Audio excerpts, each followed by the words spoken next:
ទី1ប្រត់ស្លាប់ទី2ប្រត់រស់បាទសូមជម្រាបសួរបងប្អូនទាំងគ្នាបាទថ្ងៃនេះពីស្លាបកាបាទជ្រើសយកប្រធានបទមួយតាក់ទងទៅនឹងដំរីកំសត់ Lucky បាទយកមក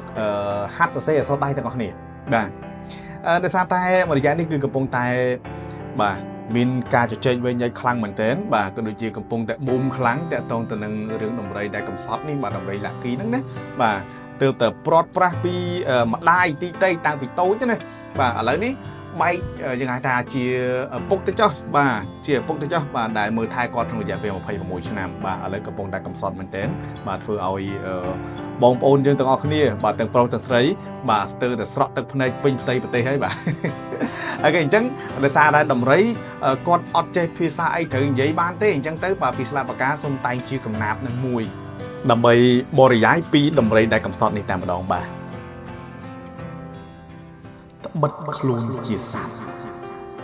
ក៏ចេះឈឺចាប់ពេលគេបង់បោះទី1ប្រត់ស្លាប់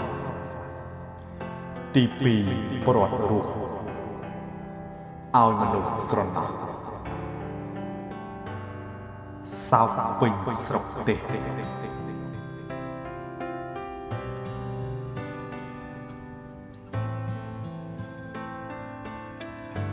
Lucky ដំរីមិនចេះហាស្ដី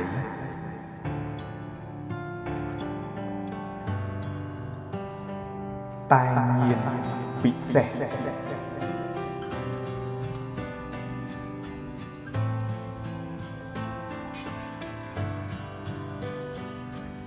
ដឹងម្ចាស់ត្រូវទៅ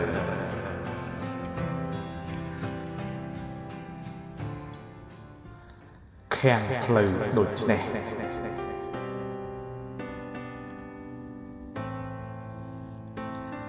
ឪតលដំរេះ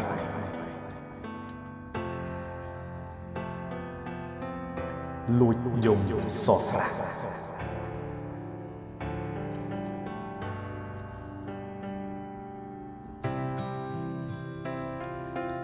ត្បិតជាដំរី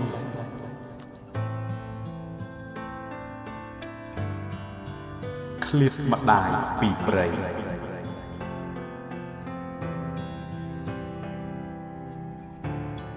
គ្មានទីពំណែ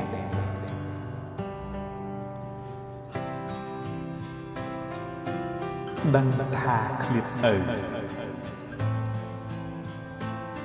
ពាំងផ្លូវមកអាក់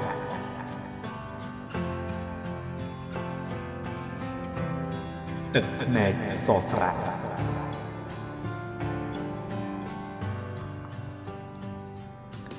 រយលៀនអត្ថន័យ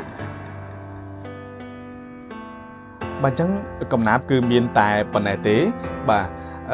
បើមានកន្លែងខុសឆ្គងសូមមេត្តាខន្តីអភ័យទោសបាទដោយសារតែតែងភ្លាមអត់បានពិនិត្យបច្ច័យសារថ្មីអីក្បោះក្បាយទេបាទអញ្ចឹងជួបគ្នានៅคลิปវីដេអូក្រោយបាទសូមអរគុណសូមជម្រាបលា